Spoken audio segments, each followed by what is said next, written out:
قل هو الله أحد الله الصمد لم يلد ولم يولد ولم يكن له كفوا أحد بسم الله الرحمن الرحيم قل هو الله أحد الله الصمد لم يلد ولم يولد ولم يكن له كفوا أحد.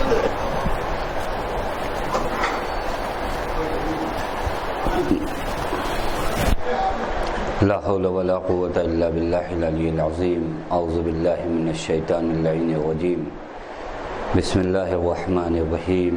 الحمد لله الذي علا في توحده ودنا في تفرده وجلى في شانه وعظم في أركانه، والصلاة والسلام على أشرف الأنبياء والمرسلين حبيب إله العالمين مولا ومولى الثقلين جد الحسن والحسين مولانا أبي القاسم محمد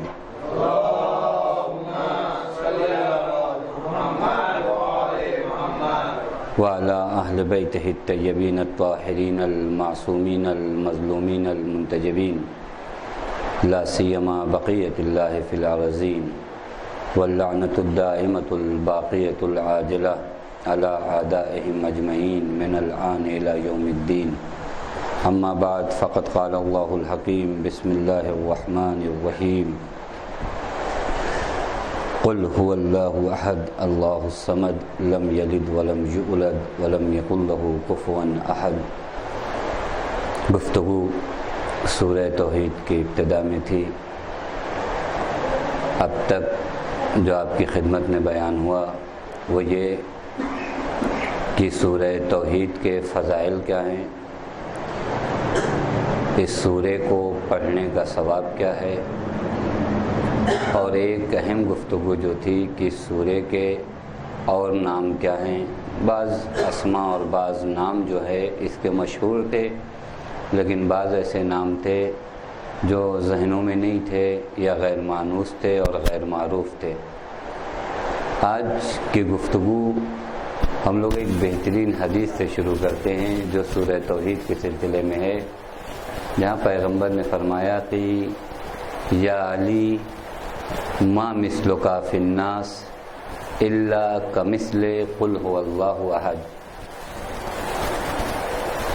اس سورے کے سلسلے میں واقع عجیب حدیث ہے کہ علی لوگوں میں آپ کی مثال بالکل ایسی ہی ہے جیسے قل هو اللہ احد کی مثال، یعنی جس طرح قرآن کریم میں قل هو اللہ احد کی مثال ہے، اسی طرح لوگوں میں آپ کی مثال ہے. کیسے؟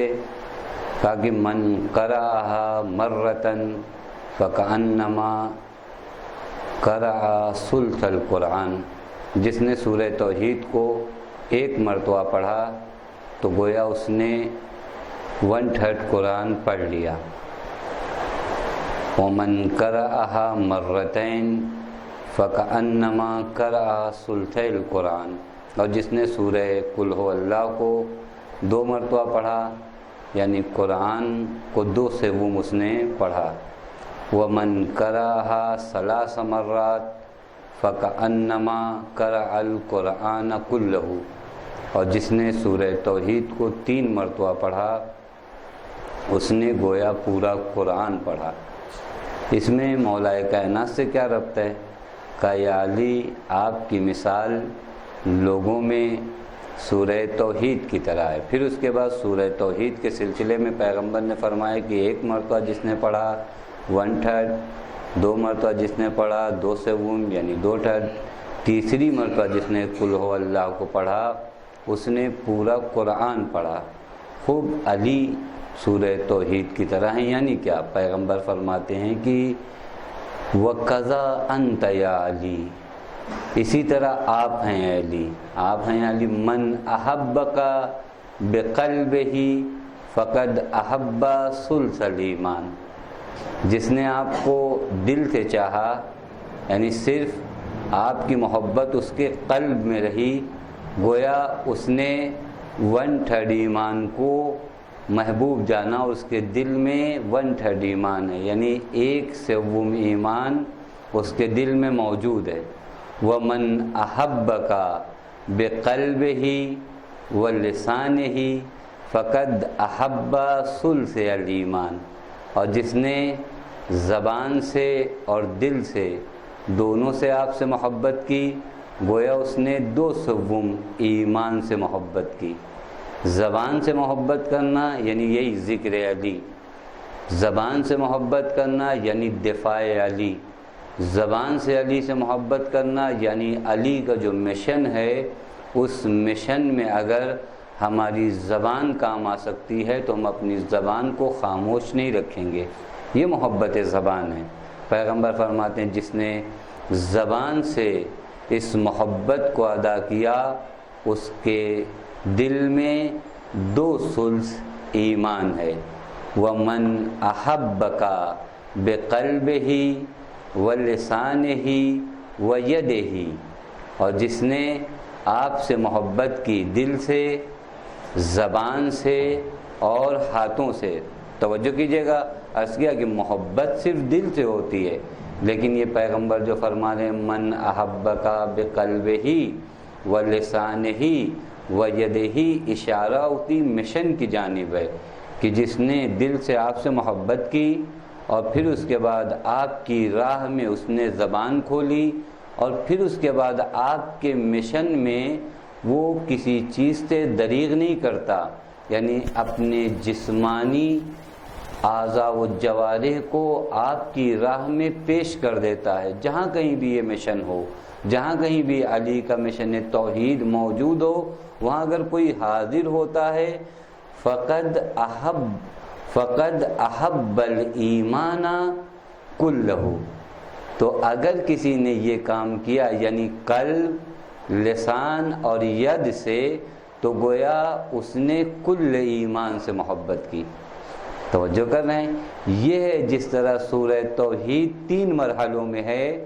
پیغمبر فرماتے ہیں آپ کی محبت کے بھی 3 مرحلے ہیں، ایک قلبی محبت، ایک قلب کے ہمراہ زبان سے اظہار محبت یعنی زبان سے راہ علی میں باتیں کرنا، تیسری محبت یدہی کی ہے۔ یہ منزل سخت ہے، یعنی انسان جب اس منزل پر آ جاتا ہے تب اسے کہا جاتا ہے یہ کل ایمان سے محبت کرتا ہے، تمام ایمان سے محبت کرتا ہے۔ اور اس کے لیے اصحاب خاص سے امام علی ہیں جنہوں نے زبان سے بھی محبت کا اظہار کیا، دل سے بھی محبت کا اظہار کیا، اور اپنے جسم سے بھی محبت کا اظہار کیا۔ یعنی جب بات جسم کی آئی تو انہوں نے جسم کو جسم نہیں سمجھا، بات زبان کی آئی تو زبان کو زبان نہیں سمجھا، کہا زبان کاٹنا ہے تو زبان کاٹ لو، لیکن یہ زبان رہ کے فائدہ کیا کہ اگر اس زبان پر ذکر علی نہ ہو۔ یعنی زبان کے مقصد کو اور ہدف کو غلامان علی نے بیان کیا کہ زبان غیبت کرنے کے لیے اللہ تعالیٰ نے نہیں دی ہے، زبان دوسروں پر الزام تراشی کے لیے اللہ تعالیٰ نے نہیں دی ہے، زبان کا صرف ایک مقصد ہے، وہ ذکر علی ہے۔ اگر اس زبان سے اسی مقصد کو ادا نہیں کیا جا سکتا تو اس زبان کا کوئی فائدہ نہیں ہے۔ زبانیں کاٹ لینا آسان ہے، لیکن ان زبانوں کے پیچھے جو میسم جیسے افکار چھوڑ کر جاتے ہیں، رہتی دنیا آج تک اس فکر کو نہیں کاٹ سکتی، اور یہ محبت کی آخری منزل ہے۔ یہ عرض کیا کہ ایک حدیث، اور پھر پیغمبر قسم کھاتے ہیں، پیغمبر اور قسم کھائیں، یہ عجیب مرحلہ ہے۔ پیغمبر فرماتے ہیں والذی بعثنی بالحق نبیّا، عرض کیا کہ ڈاکٹر صاحب بھی پہلا جلسہ ہے تو یہ پہلی حدیث جو ہے ضرور پیش کر، والذی بعثنی بالحق نبیّا، اور قسم ہے اس ذات کی جس نے مجھے نبی بنایا، یعنی اللہ تعالیٰ کی قسم، لو احبک اہل الارض کما یحبک اہل السما، اگر یہ زمین والے تجھ سے ویسی ہی محبت کرتے جیسی محبت آسمان والے کرتے ہیں تو لما عذب اللہ احدا منہم بالنار، تو اللہ ان میں سے کسی پر عذاب نہ کرتا۔ یہ عجیب مرحلہ، یعنی پیغمبر نے یہاں تک بیان کیا، اس کے بعد پیغمبر فرماتے ہیں کہ والذی بعثنی بالحق نبیا، قسم ہے اس ذات کی جس نے مجھے مبعوث کیا۔ یہ قسم اپنے پوسٹ اور اپنے منصب کو اجاگر کرنے کی، یعنی پیغمبر جیسا حکیم جب قسم کھاتا ہے قسم کھا سکتا ہے واللہ، لیکن قسم کھاتے ہیں والذی بعثنی بالحق نبیا، یعنی پیغمبر دو پیغام پہنچانا چاہتے ہیں، ایک تو فضائل علی کو پہنچانا چاہتے ہیں، ایک وہ ذمہ داری جو ابلاغ ولایت کی نبی کے کاندھوں پر ہے اسے یاد دلانا چاہتے ہیں کہ دیکھو نبی ہوں لیکن ذمہ داری ابلاغ ولایت علی ہے، اور پھر اس پوسٹ کی جانب اشارہ کرتے ہیں کہ جس نے مجھے نبوت پہ مبعوث کیا اس کی قسم کھا کر کہتا ہوں کہ اگر زمین والے تجھ سے ویسی محبت کرتے جیسے آسمان والے محبت کرتے ہیں تو اللہ تعالیٰ اصلاً جہنم خلق نہ کرتا، ان پر عذاب نہ کرتا۔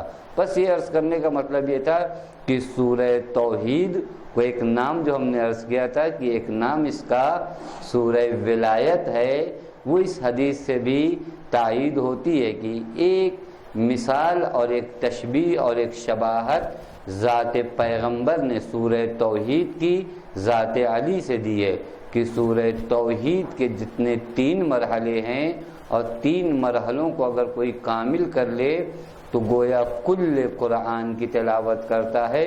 اسی طرح محبت علی کہ اگر 3 مرتبہ انسان 3 مرحلوں میں اس کو انجام دیتا ہے تو کل ایمان سے محبت کرنے والا کہلاتا ہے۔ یہ ایک مطلب تھا جو سورہ توحید کے سلسلے میں تھا۔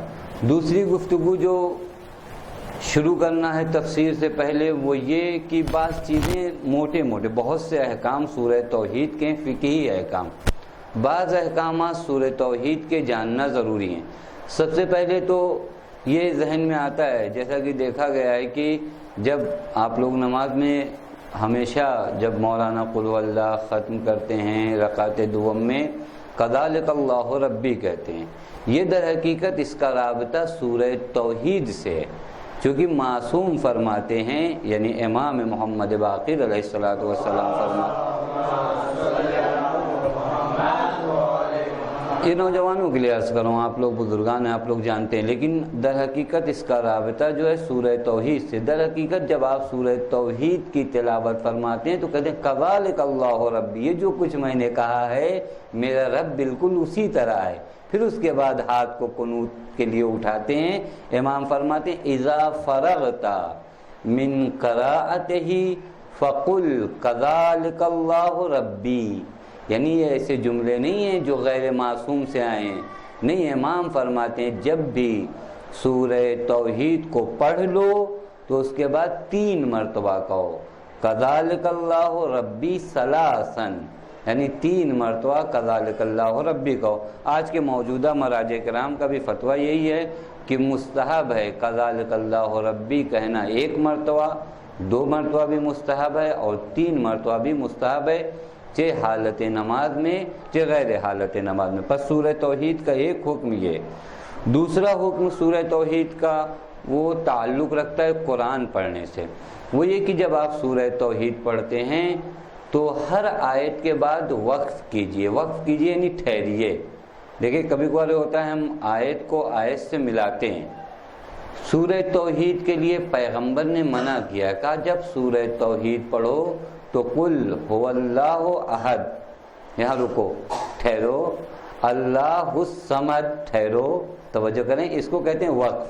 اگر قاعدہ قرآنی کے لحاظ سے اس کو کہتے ہیں وقف۔ یہاں پر آپ کو پیغمبر فرماتے ہیں کہ یقف عند کل آیت من هذه السورہ، یعنی اس سورے کی ہر آیت کے آخر میں آپ کو کیا کرنا ہے؟ ٹھہرنا، یہ ایک حکم ہے۔ تیسرا حکم سورہ توحید کا یہ ہے، یہ بھی عرض کر دیں کیونکہ سورہ توحید شروع کرنے سے کچھ معلومات اور بہت سے احکامات عرض کیا کہ جتنی باتیں بھی بیان ہوں یہ آخری نہیں ہیں، شاید ہو سکتا ہے ان سمندر میں کچھ قطرات ابھی بیان ہوئے ہوں۔ کبھی کبھی ہوتا ہے ذہنوں میں آتا ہے کہ خوب سورہ توحید کے بارے میں ہم جان گئے، اب کوئی دوسرا سورہ نہیں، جان نہیں گئے، یہ سب صرف آپ کی پیاس بڑھانے کے لیے کیا جا رہا ہے، پیاس بجھانے کے لیے نہیں کیا جا رہا ہے۔ کہا اس سے پہلے بھی کہا کہ اصلاً ہدف یہ نہیں ہے کہ آپ کی پیاس جو ہے بجھائی جائے، پہلے سے بجھی ہوئی ہے، اصل میں اس پیاس کو بھڑکانا ہے۔ وہ جو پیاس لگی ہوئی ہے کام صرف اتنا ہے کہ اس پیاس کو اور جو ہے بھڑکایا جائے۔ ہوتا ہے نا ایک آدمی کو پیاس لگی آپ اور تڑپائیں، وہ ہم لوگوں کا کام یہاں پر اتنا ہی ہے کہ وہ جو پیاس ہے یہ احساس تشنگی ختم نہ ہونے دیں۔ یہ جو تشنگی کا احساس ہے آپ کے اندر کہ ہم دین کو معلوم کرنا چاہتے ہیں، دین کے بارے میں جاننا چاہتے ہیں، اسی احساس کو اگر ہم ظہور حضرت حجت تک باقی رکھ جائیں تو ہماری زندگی کامیاب ہے۔ کہ آپ کے اندر اس احساس کو باقی رکھیں، کہ آپ کے اندر یہ احساس باقی رہ جائے کہ ابھی معارف دینی کو ہم نہیں جان سکے، ہمیں جاننا ہے۔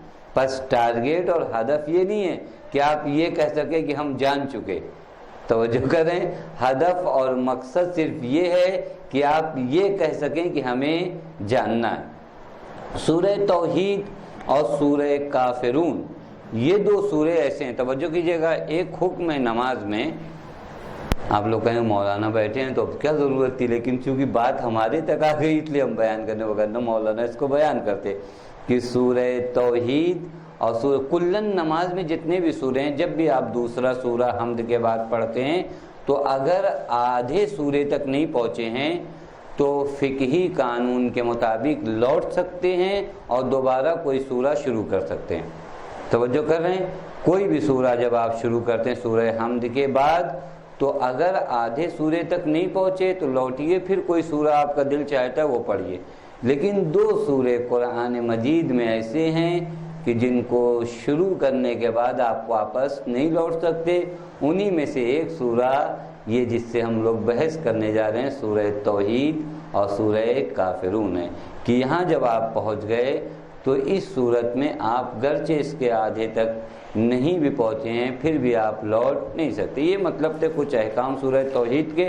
اب ہم لوگ لوٹ آتے ہیں اس تفسیر کی جانب جہاں بحث کرنا ہے، وہ یہ کہ جب ہم لوگوں نے اس سورے کو شروع کیا تھا، یعنی جب اس کے فضائل بیان کیے تھے، تو ایک چیز آپ لوگوں سے وعدہ کیا تھا، حسب وعدہ مختصر اس وعدے کو پورا کرتے ہیں، وہ یہ اس سے پہلے بھی بیان ہو چکا ہے، تفصیلی بیان ہو چکا تھا کہ یہ سورہ سورہ مکی ہے، اور قرآن مجید میں سوروں کو دو خاندان میں تقسیم کیا گیا ہے، یا سورے مکی ہوتے ہیں یا سورے جو ہیں مدنی ہوتے ہیں۔ اب وہ باتیں اس سے پہلے والے دروس میں ہم نے عرض کیا تھا کہ خود مکی اور مدنی سورے جاننے کا فائدہ کیا ہے، اس کے اپنے فوائد ہیں، وہ سب گفتگو رہنے دیتے ہیں۔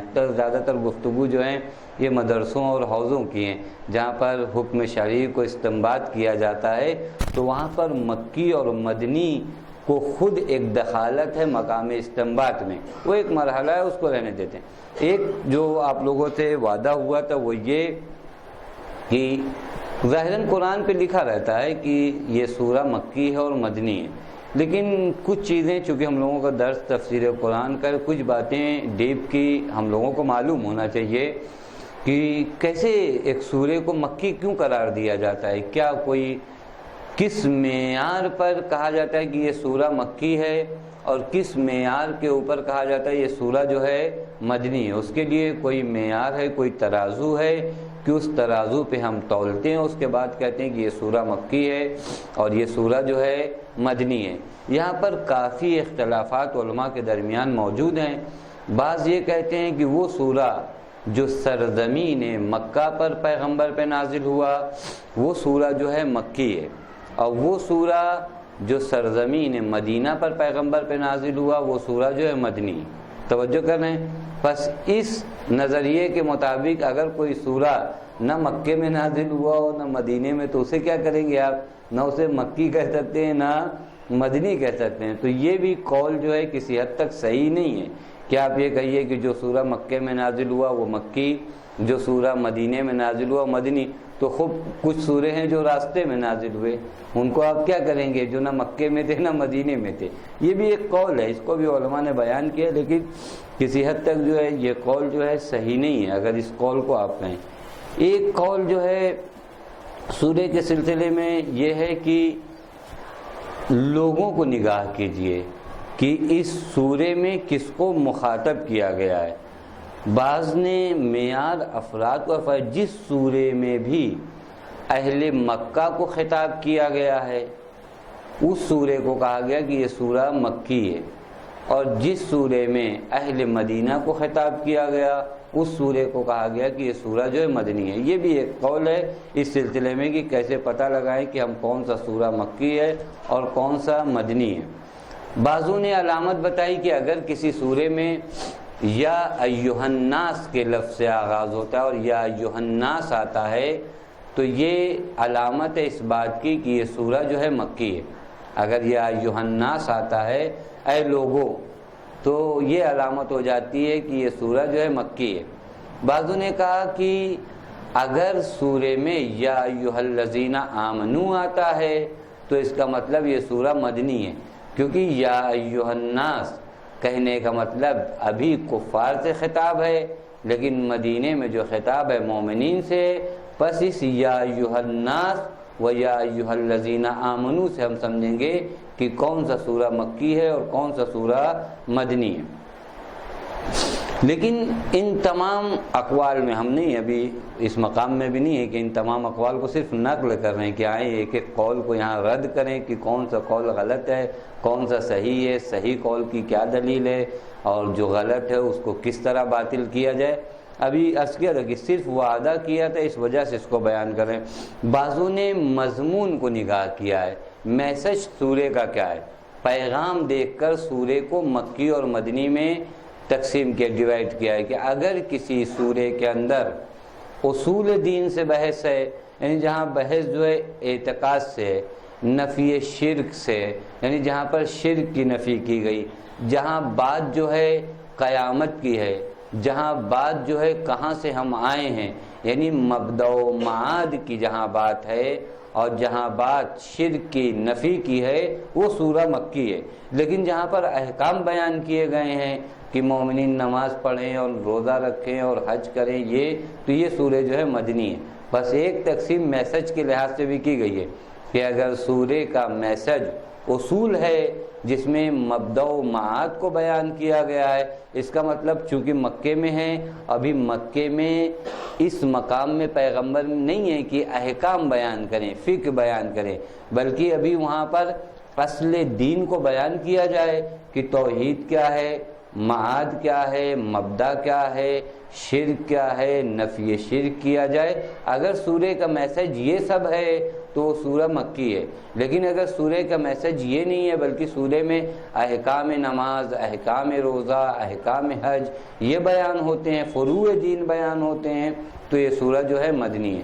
ایک آخری نظریہ اور جو صحیح نظریہ جہاں تک ہماری تحقیق کے مطابق وہ یہ کہ جو بھی سورہ ہجرت کے پہلے نازل ہوا، اب فرق نہیں پڑتا پیغمبر مکے میں رہے ہوں یا مدینے میں، توجہ کریے گا، جو بھی سورہ ہجرت سے پہلے نازل ہوا وہ مکی، اور جو سورہ ہجرت کے بعد نازل ہوا وہ مدنی ہے، گرچہ پیغمبر اس سورے کے نزول کے وقت دوبارہ مکے میں ہوں یا راستے میں ہوں، کوئی فرق نہیں پڑتا، ہجرت پیغمبر ہو چکی ہے، اب اس کے بعد جو بھی سورہ نازل ہوگا وہ مدنی ہے۔ ہو سکتا ہے پیغمبر کہاں ہوں، فزیکلی طور پہ پیغمبر مکے میں ہیں یا راستے میں ہیں، کہتے کوئی فرق نہیں پڑتا، اگر ہجرت کے بعد یہ سورہ نازل ہوا ہے یہ مدنی ہے، لیکن اگر ہجرت سے پہلے نازل ہوا ہے یہ سورہ جو ہے مکی ہے۔ پس مکی اور مدنی کی یہ مختصر بحث، چونکہ بہت جلدی ایک صاحب کا پریس بھی ہے کہ کہیں تک ہم لوگ پہنچے، لیکن اس لیے تمام ان باتوں کو کیونکہ بیان ہو چکی ہیں لیکن اختصار کے ساتھ بیان کیا تاکہ یہ باتیں جو ہے ایک ذہنی طور پہ معلومات ہونی چاہیے کہ ہم قرآن کے ابتدا میں دیکھتے ہیں کہ یہ سورہ مکی ہے یا یہ سورہ مدنی ہے، تو اس کے ریزن کیا ہیں کہ ہم مکی کو مکی کیوں کہتے ہیں، مدنی کو مدنی کیوں کہتے ہیں؟ بس یہ 4-5 اقوال جو آپ کی خدمت نے پیش کیا، اس میں ایک صحیح قول ہے، اور ابھی راستہ آپ لوگوں کے لیے کھلا ہے کہ آپ لوگ آئیے اس باب میں تحقیق اور ریسرچ کیجیے، ہو سکتا ہے آپ اس قول کو نہ مانیں، کسی اور قول کو مانیں۔ جہاں تک ہم نے دیکھا وہ یہ کہ اس طرح کی تقسیم، یعنی بزرگان نے کہا، جیسے اس زمانے میں اب تو نہیں رہے مرحوم آیت اللہ ہادی معرفت، نہایت معتبر آدمی علوم قرآن کے سلسلے میں، انہوں نے اسی قول کو پسند کیا اور کہا کہ ہجرت سے پہلے نازل ہونے والے سورے سب مکی، ہجرت کے بعد نازل ہونے والے سورے جو ہیں مدنی۔ اب یہ خدا کی مدد سے ہم لوگ شروع کرتے ہیں تفسیر کو، اور تفسیر میں بھی بسم اللہ الرحمن الرحیم کی تفسیر ہو چکی تھی، لیکن وعدہ کیا تھا ایک ایسے شخص سے جو سانتا کروز تک جاتے ہیں ہمارے ساتھ، لہذا جو ہے اس کو نبھانا بھی جو ہے ضروری ہے۔ تو بسم اللہ الرحمن الرحیم، اس پہ ہم لوگ شاید پہلے جب بحث کیے تھے تو 2-4 ہفتے چلی تھی، لیکن آج کوشش یہ کریں گے کہ آج ہی اس بحث کو جو ہے کسی طرح سے ختم کر دیا جائے کہ بسم اللہ الرحمن الرحیم سے مراد کیا ہے، جس وقت بھی ہم بسم اللہ کہتے ہیں در حقیقت کیا کہنا چاہتے ہیں، اور کس ہدف کے تحت جو ہے یہاں کچھ سوالات ہیں انشاءاللہ بیان ہوں گے۔ کیوں ہر سورے کی ابتدا میں بسم اللہ، حتیٰ بعض روایات میں ہے کہ اٹھو تو بسم اللہ کہو، بیٹھو تو بسم اللہ کہو، سو تو بسم اللہ کہو، یعنی آپ کوئی بھی چھوٹا سے چھوٹا عمل انجام دیتے ہیں بدون بسم اللہ اس کو انجام نہ دیجیے، اس طرح کے احادیث موجود ہیں۔ تو در حقیقت ہم کو یہ سمجھنا چاہیے کہ آخر ایسا کیوں ہے کہ بسم اللہ الرحمن الرحیم کے سلسلے میں اتنی تاکید ائمہ علیہ السلام اور پیغمبر کی جانب سے کیوں ہوئی ہے۔ سب سے پہلے تو اس بات کو بہت آسانی سے سمجھا جا سکتا ہے کہ جب بھی آج کے زمانے میں اگر کوئی قوم اور کوئی قبیلہ اور کوئی بھی شخص اگر کسی کام کی ابتدا کرتا ہے اور کسی کام کی اوپننگ کرتا ہے، شروعات کرتا ہے، تو انسان یہ چاہتا ہے کہ اپنے کام کو ایک ایسی ذات سے نسبت دے تاکہ یہ ہمارا کام جو ہے اس ذات سے منسوب ہو جائے جس کو چاہتا ہے انسان۔ کبھی بھی انسان اگر ابھی آپ ایک دکان کی اوپننگ کرنے جانا، چونکہ ہم لوگوں کے ہاں مثلاً ائمہ علیہ السلام لہذا جو ہم لوگ ابتدا وہاں سے کرتے ہیں، لیکن بحث یہ کہ آج دنیا کے اور قوموں کو دیکھیں جس سے بھی عقیدت ہے، جس سے بھی محبت ہے، وہ چاہتا ہے کہ اپنے یعنی کبھی بھی جب سنگ بنیاد رکھتا ہے، بنیاد رکھتا ہے کسی چیز کی، تو اوپننگ کے وقت جو ہے ایسی ذات سے منسوب کرتا ہے جس ذات کو یہ چاہتا ہے۔ قرآن مجید جو بارہا آپ کو بسم اللہ الرحمن الرحیم کی تاکید کر رہا ہے یا احادیث پیغمبر میں تاکید ہو رہی ہے، در حقیقت ہدف یہی ہے کہ آپ اپنے اس کام کو ایک ایسی ذات سے نسبت دے دیجئے جو ذات ختم ہونے والی نہیں ہے۔ اس ذات سے زیادہ کوئی محبوب ذات ہو سکتی ہے کہ جو ذات کبھی ختم نہیں ہونے والی، وہ ہمیشہ سے تھی اور ہمیشہ سے رہے گی۔ ہم اپنے اس کام کو، اس عمل کو، مثلا درس شروع کرتے ہیں یا تفسیر قرآن شروع کرتے ہیں، یہ بھی ایک کام ہے ہمارا۔ ہم اس کام کو ابتدا میں کس سے منسوب کر دیتے ہیں؟ ذات حق تعالیٰ سے۔ پس جب تک یہ ذات رہے گی بابرکت، ہمارا یہ عمل خود بخود کیا ہو جائے گا؟ بابرکت ہو جائے گا۔ اوپننگ آپ کرتے ہیں کسی معتبر آدمی کے نام سے، کیوں کرتے ہیں؟ کیونکہ یہ شخص بابرکت ہے، کیسا بھی عقیدہ ہو، اس کا جو بھی عقیدہ ہو، وہ اپنے عقیدے کے لحاظ سے سمجھتا ہے کہ یہ ذات بابرکت ہے، لہٰذا ہمارے اس عمل میں، اس فعل میں، اس کام میں برکت ہوگی۔ ہمارے یہاں اسلامی طرز تفکر میں کہا گیا کہ بسم اللہ الرحمن الرحیم کہو، یعنی اپنے کام کو غیروں سے منسوب کرنے کے بجائے ذات حق تعالیٰ سے منسوب کر دو، اور ذات حق تعالیٰ سے منسوب کرنے کی صورت میں تم نہایت مطمئن ہو جاؤ گے، چونکہ وہ ایسی ذات ہے جو جب تک رہے گی تمہارے اس عمل کے اثرات باقی رہیں گے۔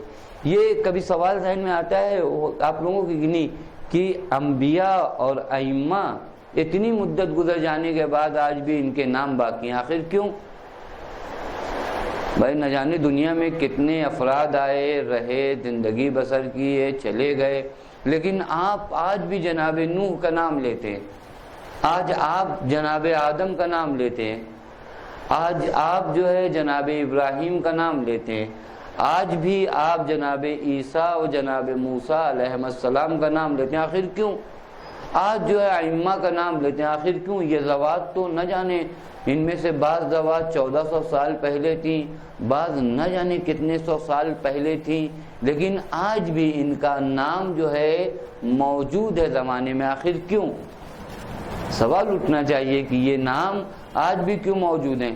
یعنی ابھی ہم اپنے شاید 3-4 پشت پہلے والے جد کا نام نہ جانتے ہوں، بات ہے، اور آج کے زمانے میں تو کہہ سکتے ہیں کہ اپنے دادا کا نام نہیں جانتے، کیونکہ بے مروتی آج کے زمانے میں جو ہے عام ہو چکی۔ ہو سکتا ہے ایک زمانہ آ جائے کہ وہ جو سرٹیفکیٹ ہے اس میں باپ کا نام ہے تو جانتے ہیں، نہیں تو لڑکے جو ہے اب یہ جیسے ہی تھوڑے سے اپنے پیروں پہ کھڑے ہوتے ہیں یہ سمجھنے لگتے ہیں کہ نہیں اب ہم جاب کرنے لگے، یہ کرنے لگے، وہ کرنے لگے، تو محبت دھیرے دھیرے جو ہے ختم ہوتے جا رہی ہے سماج اور معاشرے سے۔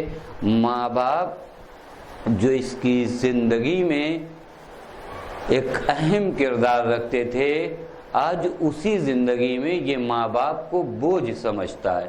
یہ انسانی زندگی کی سب سے بڑی ذلت ہے کہ وہ ماں باپ جو ابھی بھی تمہاری زندگی میں، ایسا نہیں ہے کہ کل تک تھے، ہم بارہا یہ باتوں کی خدمت میں کہ ایسا نہیں کہ ماں باپ نے تمہیں پڑھایا لکھایا اب ان کا کوئی کردار تمہاری زندگی میں، یہ جب ذہن میں آتا ہے، کیونکہ بے مروت انسان یہ سمجھتا ہے کہ اب ان سے کیا مطلب ہے۔ حتیٰ بعضوں شاید ہو سکتا ہے چٹکلا ہو، بعضوں نے کہا کہ اچھا اتنا بتائیے ہمارے باپ کے سیوم میں زیادہ پیسہ لگے گا یا علاج میں زیادہ پیسہ لگے گا؟ اگر سیوم میں زیادہ لگتا ہے اور علاج یعنی جس میں بھی زیادہ لگے، یعنی یہ بے مروتی شاید ہو سکتا ہے ایک لطیفہ ہو، لیکن واقعاً یہ لطیفے کی حد تک ہو تب بھی غلط ہے۔ یہ لطیفے اس وقت بنتے ہیں جب معاشرہ اس حد تک گر جاتا ہے، معاشرے میں جب اس حد تک باتیں آ جاتی ہیں کہ انسان تجارت کی نگاہ سے ماں باپ کو دیکھنے لگتا ہے۔ خوب ان بڑے بوڑھے ماں باپ پر اتنا انویسٹ کیوں؟ آخر کیا ضرورت ہے؟ جئیں گے بھی تو کتنے سال جئیں گے؟ ہم سے ڈاکٹر جو ہے 10 لاکھ مانگ رہا ہے، یہ جیے بھی کتنا 2 سال، خوب 2 سال میں یہ کیا کر لیں گے؟ مگر یہ کہ اگر اسی باپ کی پینشن ہو تو پھر اس کے بعد کوشش کرتے کتنی۔ یہ واقعاً ایک معاشرے کے گر جانے کی وجہ ہے۔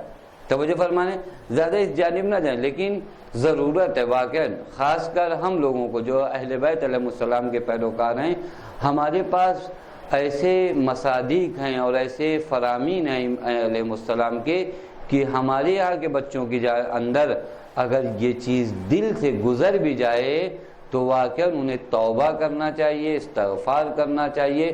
یہ زبان پہ آنے کی بات نہیں، اگر دل سے بھی گزر جائے تو سمجھ لیجئے ان ذوات کے ساتھ آپ نے خیانت کیا ہے۔ ماں باپ آپ کی زندگی میں جس طرح کل ایک کردار اور رول رکھتے تھے، آج بھی آپ کی زندگی میں ایک رول اور ایک کردار ان کا اہم ہے۔ آپ جو گھر کے باہر جاتے ہیں نہ جانے کتنے حوادثات آپ کا پیچھا کرتے ہیں، اور وہ بستر پہ بوڑھی ماں جب اپنے لب کھولتی ہے تو نہ جانے اس کے لبوں کی جنبش سے اللہ تعالیٰ کتنی بلاؤں کو اور حوادث کو آپ کے سر سے دور کر دیتا ہے اور آپ کو خبر بھی نہیں ہوتی۔ آپ کو دنیا کی طاقتوں پر ایمان ہے لیکن ماں کے لرزتے ہوئے لبوں پر ایمان نہیں ہے۔ ماں کے لرزتے ہوئے یہ لب آج کی ایٹمی طاقت سے کم نہیں ہے۔ یہ لرزتے ہوئے لب نہ جانے کتنی بلاؤں سے آپ کو محفوظ رکھتے ہیں۔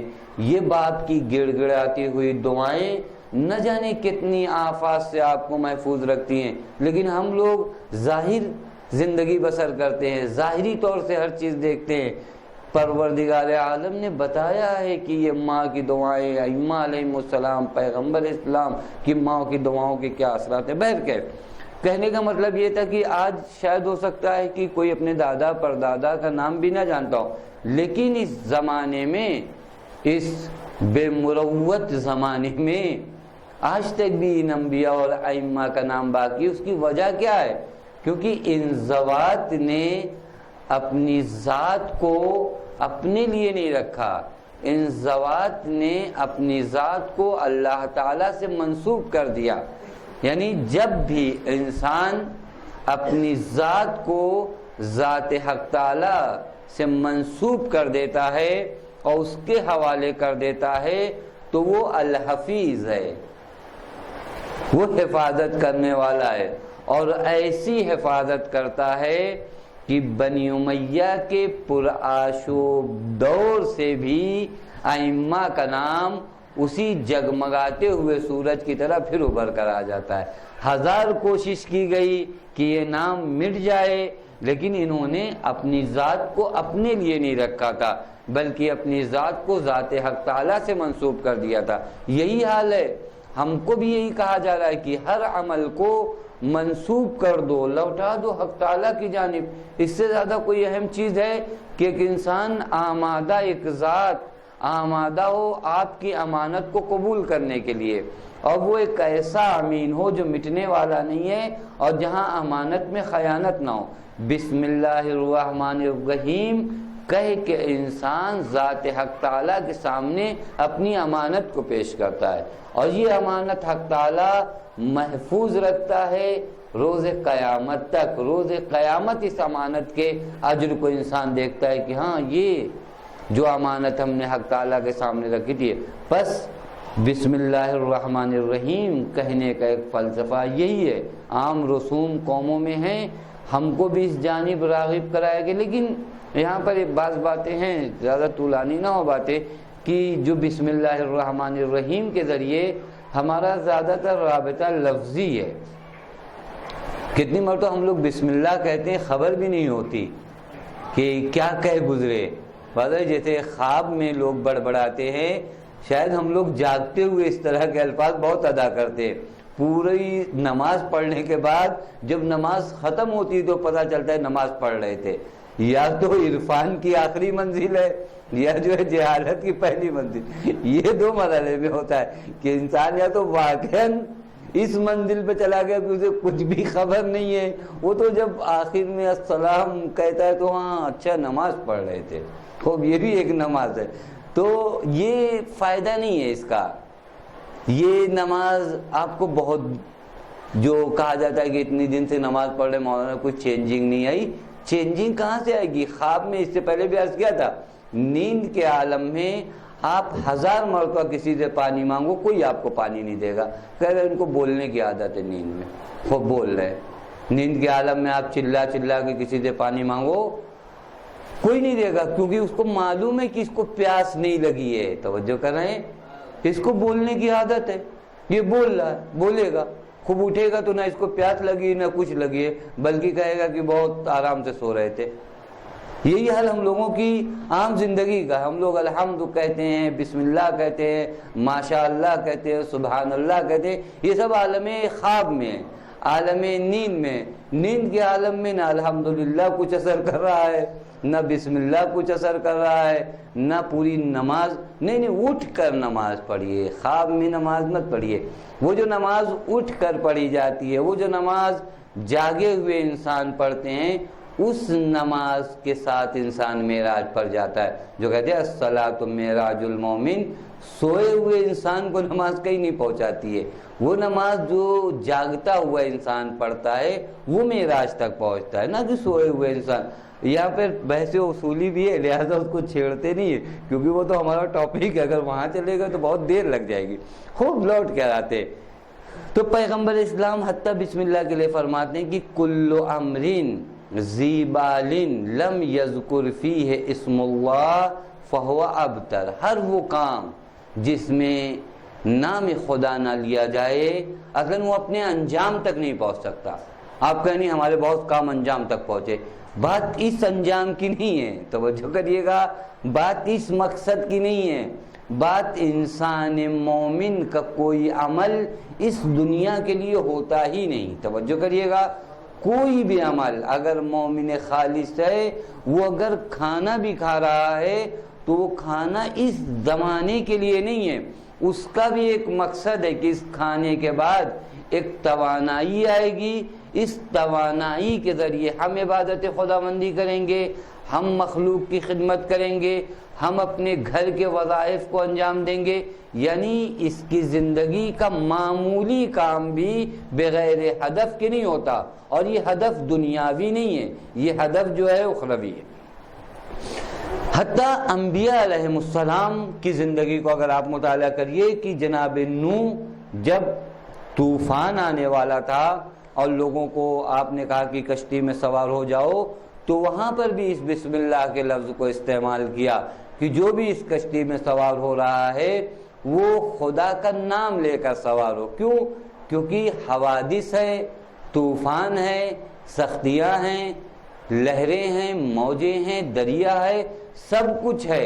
ان حوادثات سے اگر تمہیں نپٹنا ہے تو بغیر اس میں خداوندی کے تم ان حوادثات سے کنار نہیں آ سکتے۔ یعنی اگر تم چاہتے ہو کہ ساحل تک پہنچو تو ضروری ہے اسم اللہ کا۔ اس آیت کی تلاوت کرتے ہیں کہ جہاں جناب نوح نے سورہ ہود آیت نمبر 41 میں کہا کہ قال ارکبوا فیہا، اس کشتی میں سوار ہو بسم اللہ، بسم اللہ کے ہمراہ، مجراہا و مرساہا، یعنی جب یہ کشتی چل رہی ہے، توجہ فرمائیں، یعنی ایک لمحے کے لیے بھی ذات حق تعالیٰ سے غفلت کی گنجائش نہیں ہے۔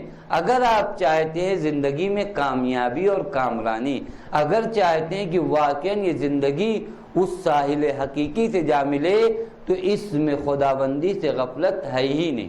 حتیٰ جناب سلیمان نے جب خط بھی لکھا تو آپ کو یاد ہے کہ خط میں بھی لکھا انہو من سلیمان وانہو بسم اللہ الرحمن الرحیم، یعنی انبیاء علیہ السلام کا شیوا یہ رہا ہے کہ جو بھی کام ابتدا کیا، جس کام کا بھی آغاز کیا، وہاں بسم اللہ کو ابتدا میں قرار دیا، اور یہ بسم اللہ جو ہے ان کے امور کی برکت کا سبب بن گیا۔ جناب سلیمان کا کام کوئی آسان نہیں تھا، ایک ملک کی ملکہ کو خط لکھ رہے ہیں، اور اس کے بعد پیغام کیا ہے؟ دین کی جانب لانا ہے۔ اس نبی خدا نے یہ جانا اپنی تمام قدرتوں کو۔ اصل درس یہاں پر ہے کہ جناب سلیمان کے پاس یہ اپنی تمام طاقتیں اپنی جگہ، لیکن اس مرحلے میں بھی جناب سلیمان ایک درس دینا چاہتے ہیں کہ یہ ساری طاقتیں اپنی جگہ، لیکن وہ طاقت جو اسم الہی میں ہے وہ طاقت اپنی جگہ ہے۔ اس طاقت کے بغیر ہم ایک قدم بھی ہم بھی ملک ہیں، ہم بھی بادشاہ ہیں اور اس سے زیادہ قدرت و طاقت رکھتے ہیں، لیکن نہیں، اس میں خداوندی کو فراموش نہیں کیا جا سکتا، کیونکہ کوئی بھی کام اگر ابتدا کی جاتی ہے اور بسم اللہ نہیں کہا جاتا وہ اپنے انجام تک نہیں پہنچ سکتا۔ قرآن مجید کے سلسلے میں بھی آپ لوگ جانتے ہیں، ہم بتا رہے ہیں کہ اس بسم اللہ کے بارے میں واقعاً تفاسیر بہت زیادہ ہیں، لیکن صرف جو ہے آپ لوگوں کو ایک ہیڈنگ سے آگاہ کر رہے ہیں، وگرنہ یہاں پر اگر رک گئے تو بہت دن تک یہاں بات چلے گی، لہذا جو ہے بہت ہی جلدی یعنی یہاں سے بس گزرنا ہے۔ ایک بات جو بسم اللہ کے سلسلے میں ہے وہ نوجوانوں کے لیے عرض کریں، وگرنہ نوجوانوں کی بھی ضرورت نہیں، سب جانتے ہیں کہ کس سورے میں بسم اللہ نہیں ہے؟ سورہ براءت میں جو ہے بسم اللہ نہیں ہے، اس کے اندر اصلاً بسم اللہ کا ذکر نہیں کیا گیا۔ اس کی وجہ بھی کیا ہے؟ چونکہ در حقیقت یہ سورہ ایک پیغام تھا اس عہد شکنی کا جو کفار نے کیا تھا، اور چونکہ یہاں رحم کا تقاضا نہیں تھا، لہذا پروردگار عالم نے اس سورے کو بدون بسم اللہ قرار دیا۔ ایک روایت میری بسم اللہ کے فوائد دیکھیے کہ بسم اللہ واقعاً ہماری ایک روایت میں کہ عبداللہ ابن یحییٰ جو امام علی علیہ السلام کے صحابی تھے،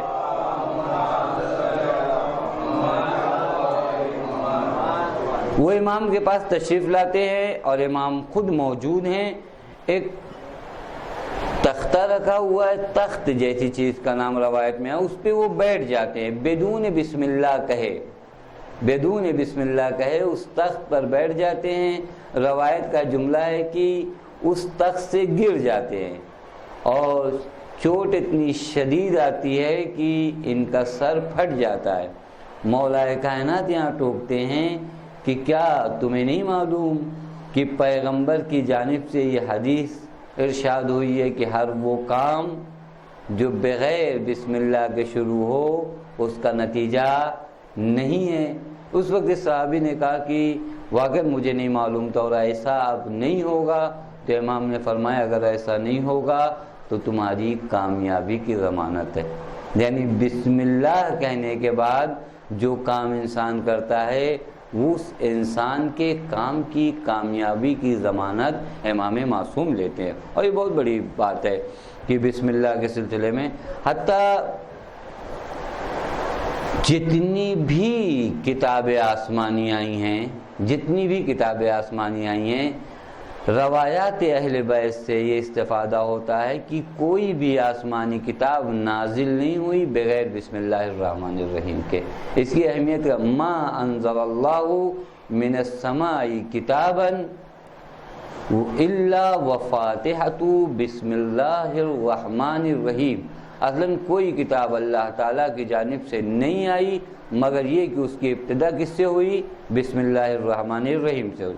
اب یہاں پر وہ سوال جو ابتدا میں بھی آج پوچھا گیا تھا وہ یہ کہ کیوں ہر کام کی ابتدا میں بسم اللہ کی سفارش کی گئی ہے؟ جو بھی کام آپ کریے بسم اللہ کیجئے۔ دیکھیں شاید اس زمانے، اس سے پہلے بھی مثال دے چکے ہیں، شاید ان لوگوں کے لیے مثال جو ہے پرانی ہو جو لوگ پہلے تھے، لیکن جب بھی کوئی ایک کمپنی کوئی چیز پروڈکٹ کرتی ہے تو اس کمپنی کا اپنا آرم ہوتا ہے۔ وہ اب یہ کمپنی نہیں دیکھتی ہے کہ جو ہم نے سامان پروڈکٹ کیا ہے، جو بنایا ہے، یہ چھوٹا ہے یا بڑا ہے۔ ہو سکتا ہے بعض کمپنیاں ہیں وہ چائے کے کپ سے لے کر ہو سکتا ہے ماروتی تک اور جو ہے 4 ویلر تک بناتی ہوں، لیکن وہ خاص آرم جو کمپنی کا ہوتا ہے وہ اپنی اس کپ پہ بھی لگاتا ہے جو چائے پینے کی کپ ہے، اور اس 4 ویلر پہ بھی لگاتا ہے۔ حتیٰ اگر آپ یہ مان لیجئے کہ وہ جہاز بناتا ہے تو اس جہاز پہ بھی وہ آرم لگاتا ہے۔ وہ یہ نہیں دیکھتا ہے کہ یہ تو بہت ناچیز چیز ہے، اس کی کیا ویلیو ہے، مطلب ہم نے 2 روپے کی 5 روپے کی ایک کپ بنایا، ایک سامان 5 روپے کا بنایا اس کمپنی نے، اور اسی کمپنی نے ایک سامان جو ہے 5 لاکھ کا بنایا، لیکن وہ اپنے آرم کو نہیں بھولتا۔ وہ جو اس کا مارک ہے اس مارک کو یہ کمپنی والے نہیں بھولتے، اس چھوٹی سی چیز پر اور اس قیمتی سے قیمتی چیز پر اس مارک کو ضرور لگاتے ہیں۔ ہمیں جو کہا گیا ہے کہ بسم اللہ اپنے ہر عمل پر، یہ فعل جو ہم انجام دیتے ہیں یہ ہمارا فعل ہے، اس کو ہم پیش کرنا چاہتے ہیں۔ یہ جب پیش کرنا چاہتے ہیں تو اس پہ اسلامی مارک جو ہے وہی بسم اللہ ہے۔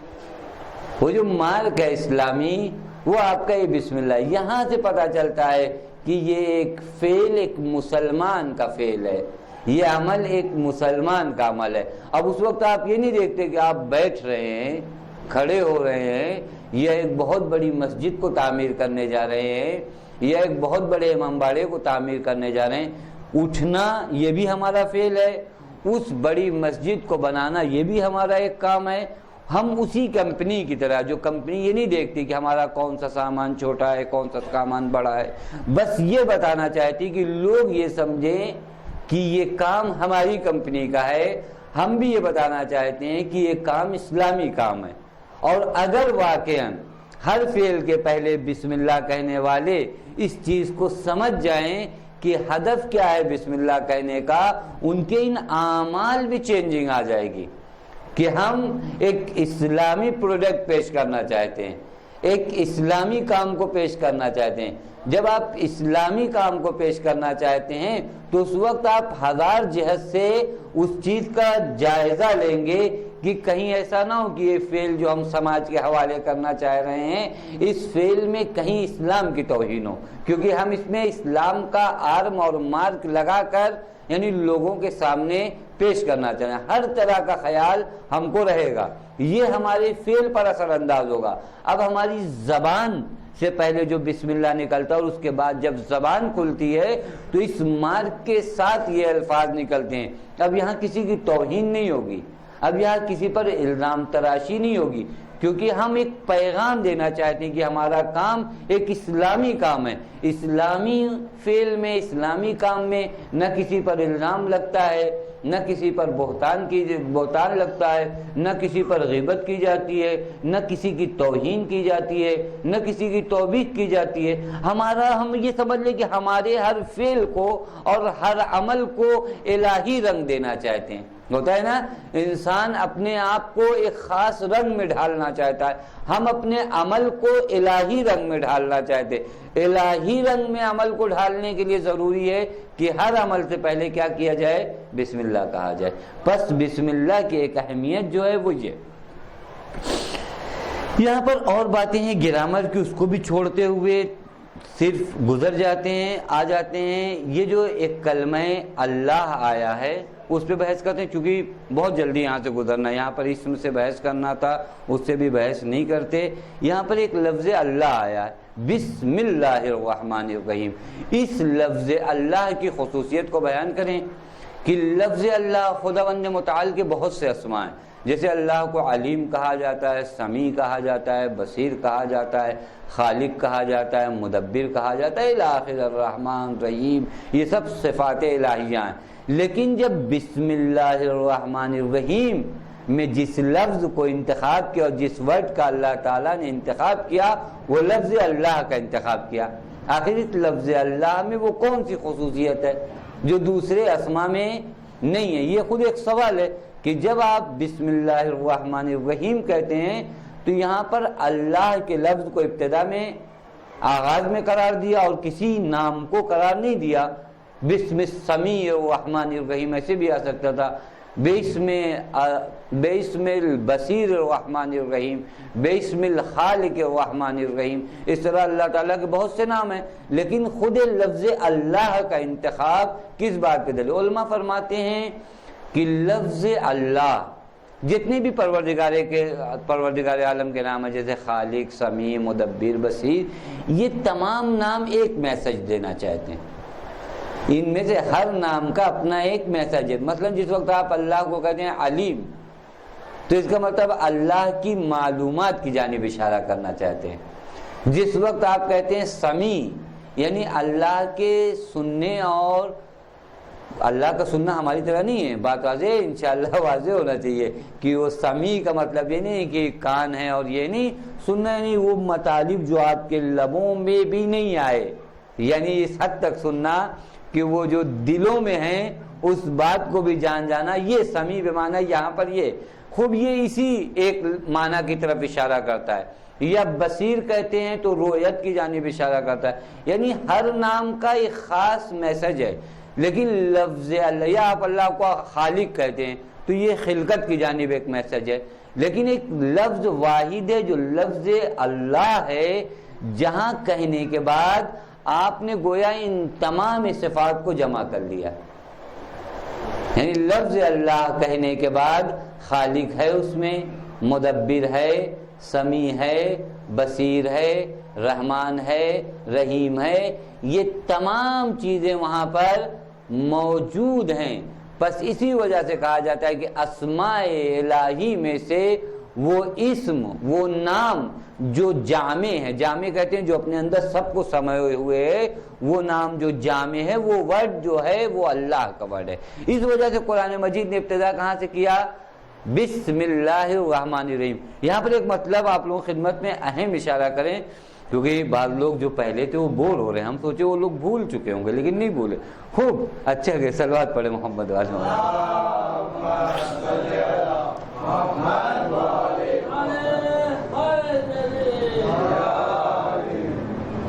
یہ ورڈ بھی بعض لوگوں کے لیے عرض کر دیں کہ بعض لوگوں کو اس طرح کے معمے کا شوق ہوتا ہے کہ قرآن میں لفظ اللہ کتنی مرتبہ آیا ہے. خوب یہ جاننے کی زیادہ کوشش کرتے ہیں، یہ نہیں جانتے کہ قرآن میں لفظ اللہ کیوں آیا ہے. خوب یہ بھی جاننا اچھی چیز ہے کتنی مرتبہ آیا ہے، لیکن اسی پہ زیادہ زور ہے. ہماری آپ لوگوں کو یعنی اپنے لیے کہتے ہیں، ہم لوگوں کا شوق بھی عجیب ہے.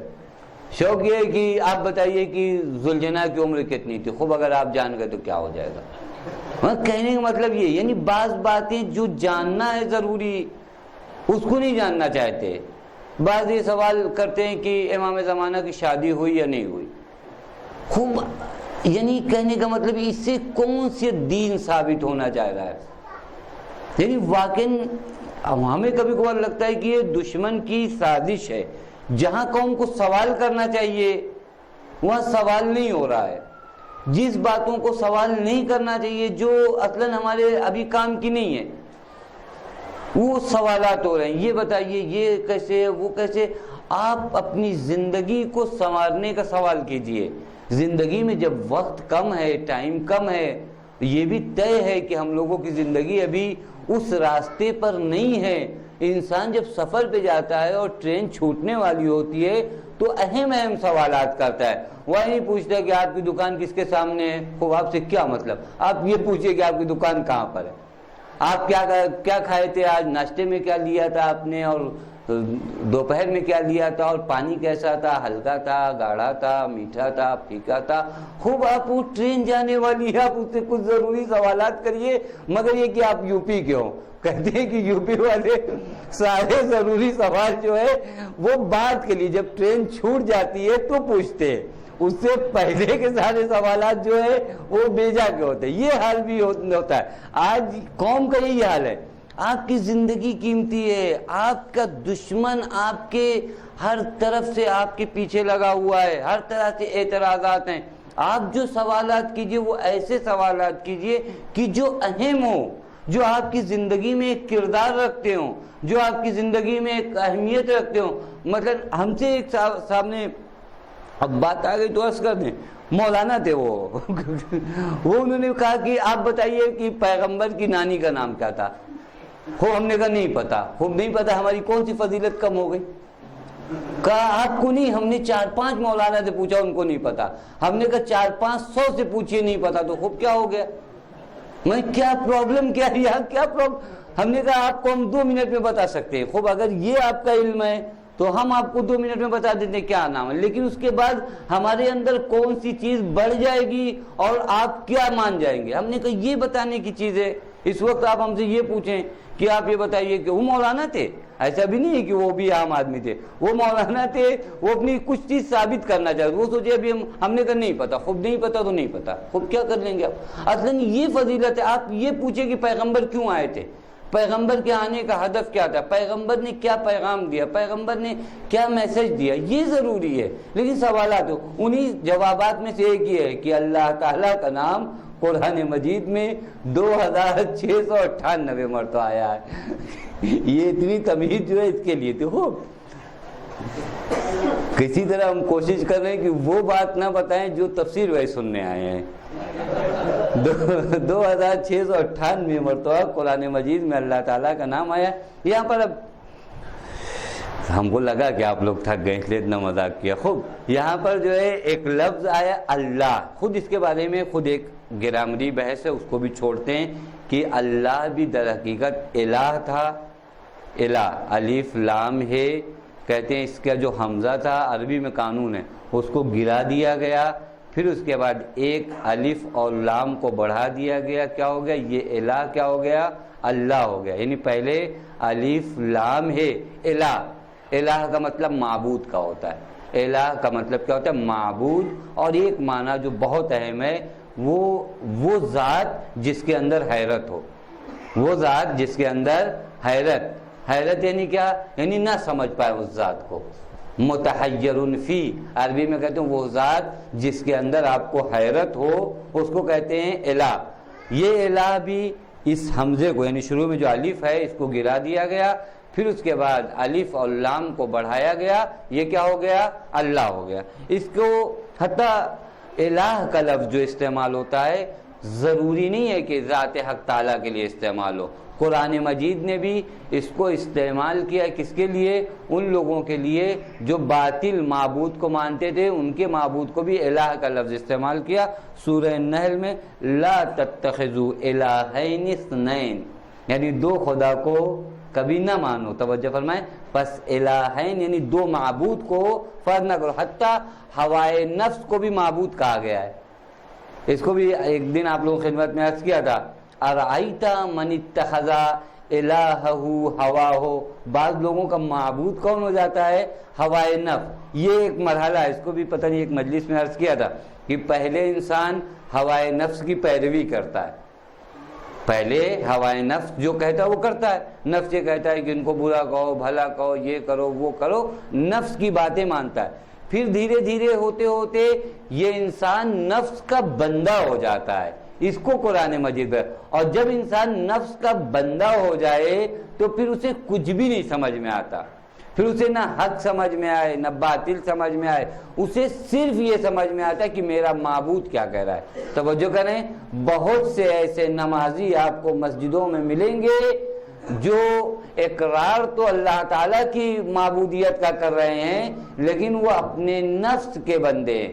اور نفس کا جو بندہ ہو جاتا ہے وہ ہر مقام پہ ذلیل ہوتا ہے. قرآن کہتا ہے کہ من اتخذ الہہ ہواہ، یعنی اپنے نفس کو، اپنی خواہش کو اس نے اپنا معبود بنا رکھا ہے. یعنی یہ جو کچھ کرتا ہے اپنے نفس کی عبادت کرتا ہے. یہ زبردستی مصلوں پر بیٹھا ہے، یہ زبردستی جو ہے سر سجدے میں رکھے ہوئے، یہ زبردستی قرآن کی تلاوت کر رہا ہے، یہ زبردستی نفقہ انفاق کر رہا ہے. در حقیقت یہ پابند ہے اپنے نفس کا.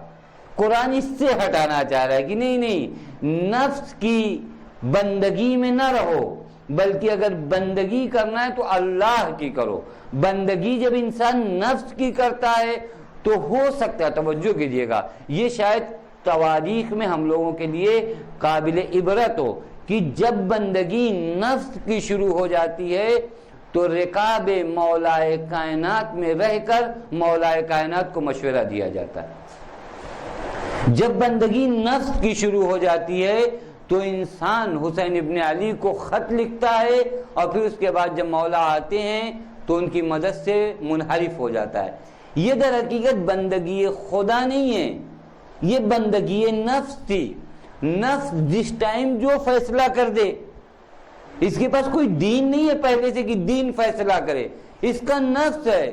اس کا نفس کبھی کہتا ہے کہ مسجد بناؤ، یہ مسجد بناتا ہے. اس کا نفس کبھی کہتا ہے تھیٹر بناؤ، یہ تھیٹر بناتا ہے.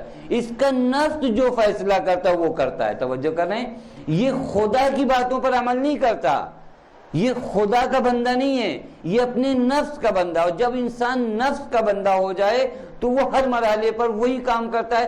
امام معصوم بلاتے ہیں لیکن یہ نفس کا بندہ نہیں آئے گا. مولا کائنات سے کہتے ہیں کہ خوب جنگ کرنا ہے تو جنگ کریے، ہمارے ٹائم کیوں ویسٹ کر رہے ہیں. یعنی یہ نفس کا بندہ. لیکن جو واقعاً خدا کا بندہ ہے اسے علی اس مقام سے روکتے ہیں اور وہ واپس آ جاتا ہے جہاں تاریخ میں ملتا ہے کہ تناب خیمہ تک، تناب کہتے ہیں وہ رسی جس کو خیمے سے باندھتے تھے، اس خیمے تک پہنچ جانے کے بعد یہ عجیب ہے، یہ خدا کی بندگی ہے، یہ خدا کی حقیقی بندگی ہے.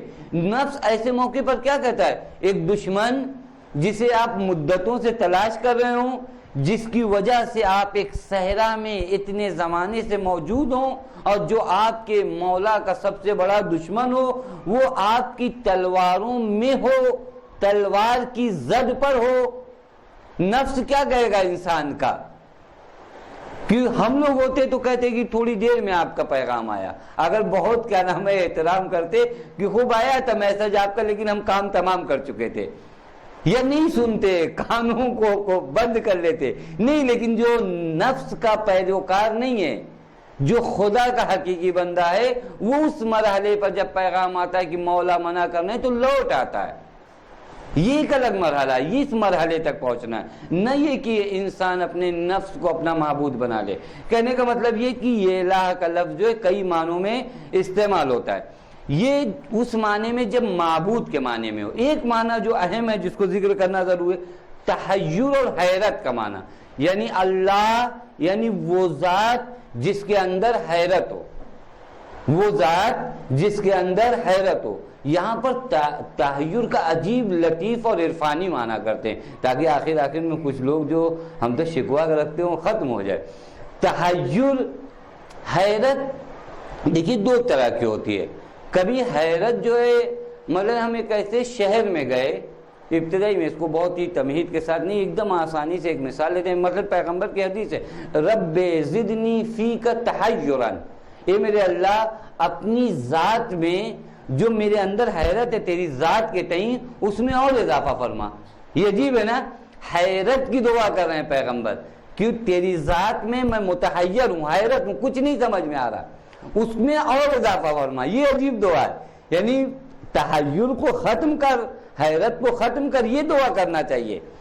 پیغمبر فرمانے نہیں, وہ جو حیرت ہے تیری ذات کے تئیں اس حیرت میں اور اضافہ ہو. رب زدنی فی کا تحیرا, جتنی بھی حیرت ہے تیری ذات میں اس حیرت میں اور اضافہ کر, اور اضافہ کر. یہ حیرت میں اضافہ کر, حیرت یعنی کوئی اچھی چیز ہے. انسان یہاں آئے کسی شہر میں جائے متحیر ہو, متحیر اسے کچھ بھی نہیں سمجھ میں آ رہا, تو یہ اچھی چیز ہے یہ خراب چیز ہے؟ تحیر ہر جگہ اچھی چیز نہیں ہے اور ہر جگہ خراب بھی نہیں ہے. توجہ فرمائیے گا, حیرت بھی ممدوح ہے. حیرت کب ممدوح ہے اور حیرت کب پریشانی کا باعث ہے؟ ایک مثال دیتے ہیں بہت آسانی سے مطلب سمجھ میں آئے. مثلا ابھی آپ یاد کریے کہ مثلا ہم لوگ ایک بیابان اور صحرا میں ہوں جہاں ہم تلاش میں ہوں پانی کے, ہم کو پانی نہیں ملتا. اس بیابان میں حیرت میں ہے, یہاں پہ بھی حیرت ہے, ہر طرف ادھر ادھر, یہاں جاتے ہیں دائیں جاتے ہیں بائیں جاتے ہیں آگے جاتے ہیں پیچھے ہٹتے ہیں, متحیر ہیں اس بیابان میں. یہ حیرت دل کی تکلیف کا سبب بنتا ہے, یہ حیرت انسان کی تکلیف کا سبب بنتا ہے. لیکن ابھی آپ یہ فرض کریں کہ آپ ایک بہت سخت راستے سے گزرتے ہوئے پہاڑ کو پار کرتے ہیں اور پہاڑ کے پیچھے آپ ایک ایسے مقام کو دیکھتے ہیں, ایسی جگہ دیکھتے ہیں جہاں کئی قسم کے چشمے ہوں, کئی قسم کے چشمے ہوں, نہریں روا ہو, یہ بھی نہر ہے وہ بھی نہر ہے, وہاں سے آبشار ہے وہاں سے چشمہ ہے, یہاں وہ فلاں نعمات کا ہجوم ہو. وہاں پر بھی آپ کو حیرت ہے. یہاں کس چیز کی حیرت ہے؟ یہاں حیرت ہے کہ ان چشموں میں سے کس چشمے سے پانی پیوں. توجہ کریں, یہ بھی ایک مقام حیرت ہے. ایک حیرت پانی کی تلاش میں تھی, ایک مرتبہ پانی اتنی اقسام کا ہمارے سامنے ہے کہ اب ہم یہ سوچ رہے ہیں کہ اس میں سے کون سے چشمے سے پانی پیوں. یہاں پہ بھی انسان حیرت میں, کیا کرے؟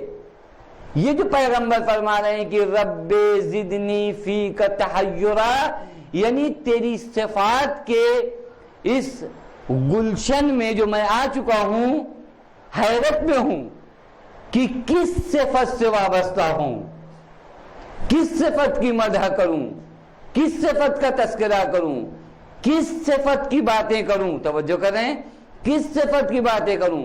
اور یہ حیرت میرے علم کی وجہ سے آئی ہے. توجہ کریے, چونکہ میں اس وادی تک قدم رکھ چکا ہوں, یہ ایک الگ مرحلہ ہے. توجہ کریں, یعنی آدمی اس وادی تک قدم رکھ دے جہاں ذات الہ میں حیرت کا مقام آ جائے کہ اب کس صفت کا ذکر کیا جائے, صفت رحمان کا ذکر کیا جائے یا صفت رحیمیت کا ذکر کیا جائے یا صفت خالقیت کا ذکر کیا جائے یا صفت غفاریت کا ذکر کیا جائے. یعنی اب اس میں سے ان صفات کے جو گلشن اور آبشار ہیں کس کی باتیں کروں, کہاں سے اپنی پیاس بجھاؤں, یہ بھی ایک حیرت ہے. لیکن یہ حیرت ممدوح ہے.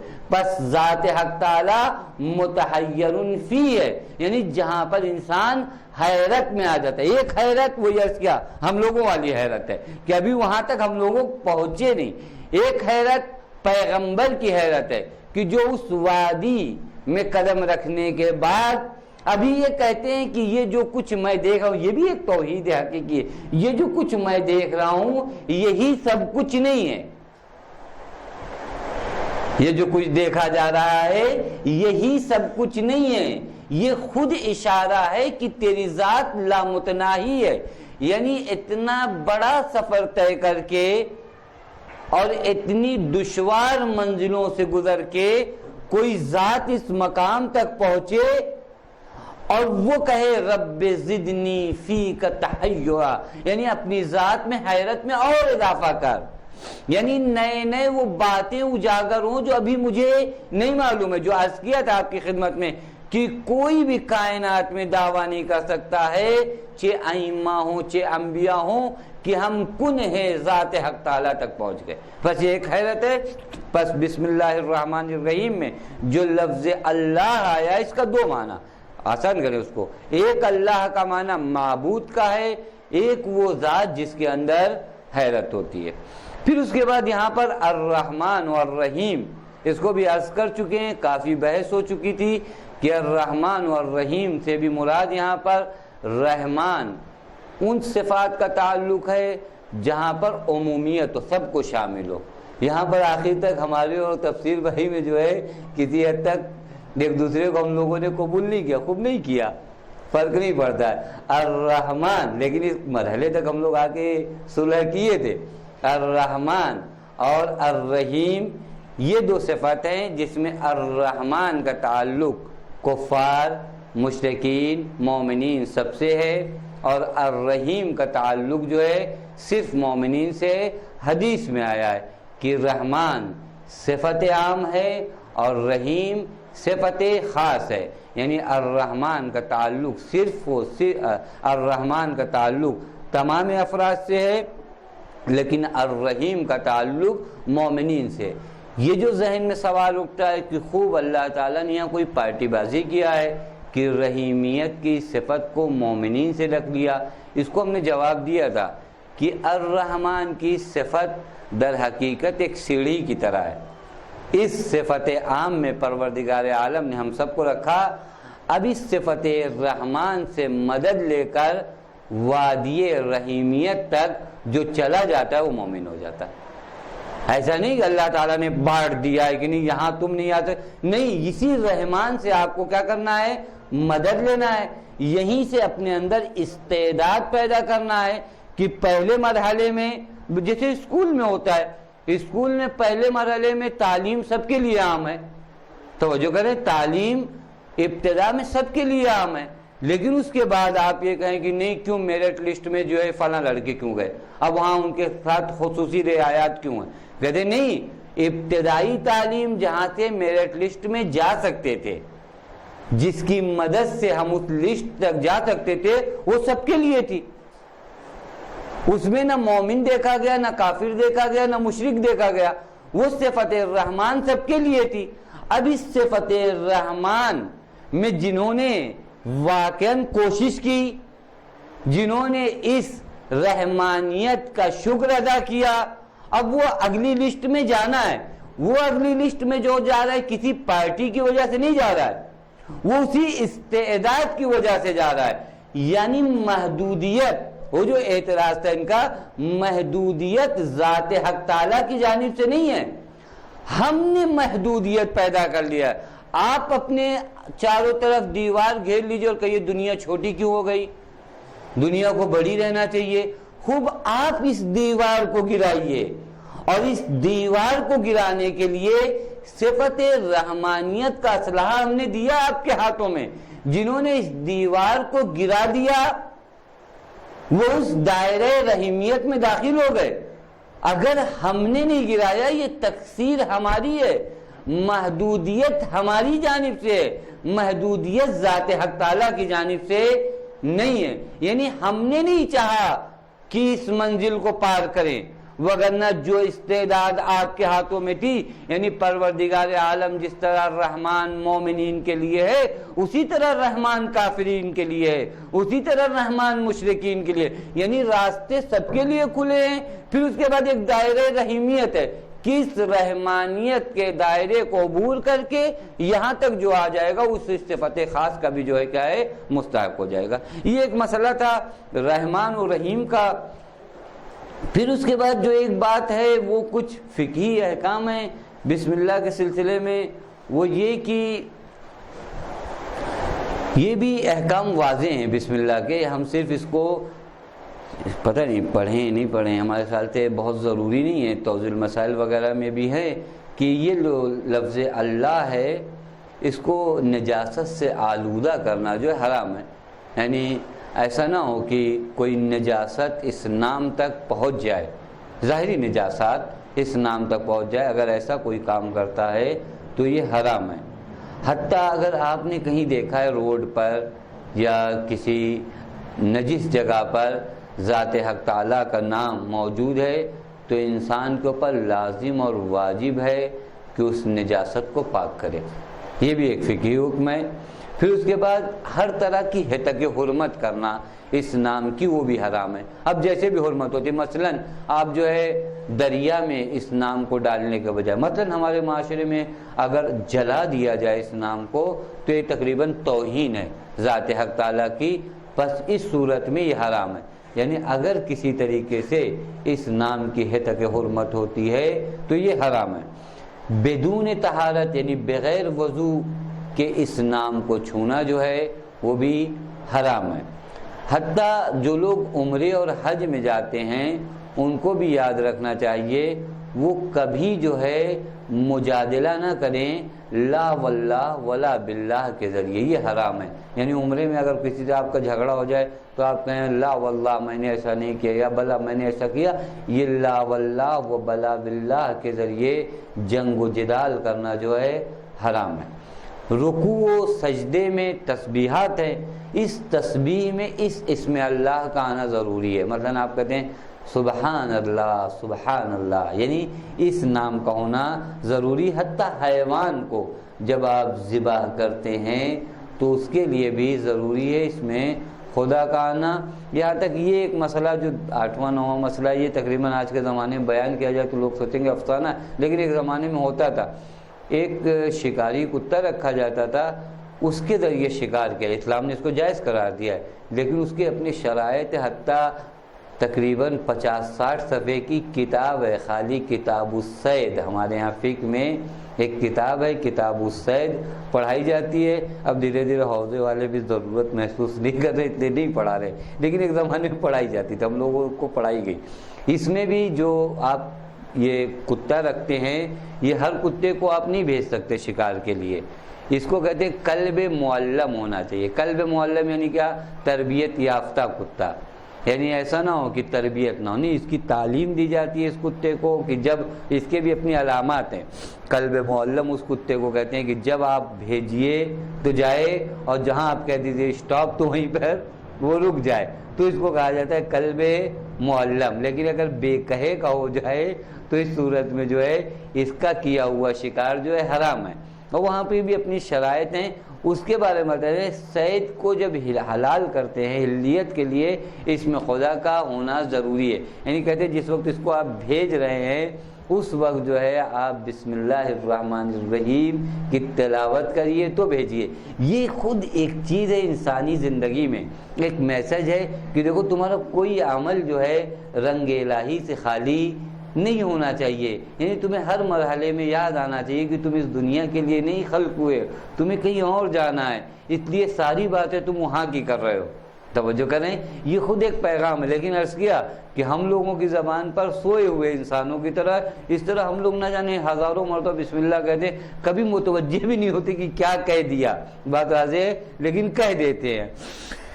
یہ ایک مرحلہ تھا جو فقہی احکام تھے. آخری بات، تھک تو نہیں گئے آپ لوگ؟ اگر تھکے ہو تو صلوات بھیجے محمد والے.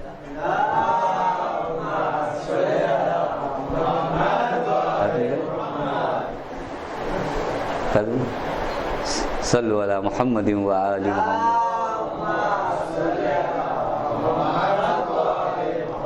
وآخر الدعوانا عن الحمد للہ رب العالمین.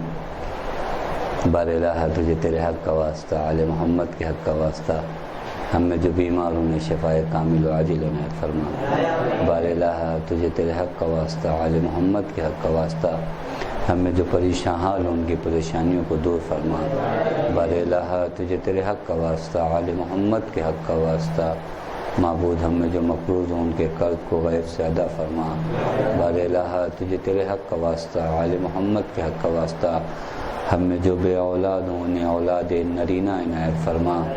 بار الہ تجھے تیرے حق کا واسطہ، آل محمد کے حق کا واسطہ ہم میں جو حج و زیارات کے مشتاق انہیں حج و زیارات سے مشرف فرما. بار الہ تجھے تیرے حق کا واسطہ، آل محمد کے حق کا واسطہ موجودہ مومنین کی جو بھی دلی حاجات شرعیہ انہیں برلا بار الہ تجھے تیرے حق کا واسطہ، آل محمد کے حق کا واسطہ ہم اپنی اولاد کی اور اپنی تربیت اس طرح کر سکیں جس طرح ہمارے ائمہ اور ہمارے انبیاء چاہتے ہیں۔ بار الہ تجھے تیرے حق کا واسطہ، آل محمد کے حق کا واسطہ، معبود جہاں کہیں بھی شیعہ حیدر قرار ہوں انہیں اپنے حفظ و امان میں رکھ۔ بار الہ تجھے تیرے حق کا واسطہ، آل محمد کے حق کا واسطہ، وارث عدل و انصاف امام زمان کے ظہور میں تاجیل فرما، ہمیں ان کے اعوان و انصار میں شمار فرما۔ ربنا تقبل منا انک انت السمیع العلیم۔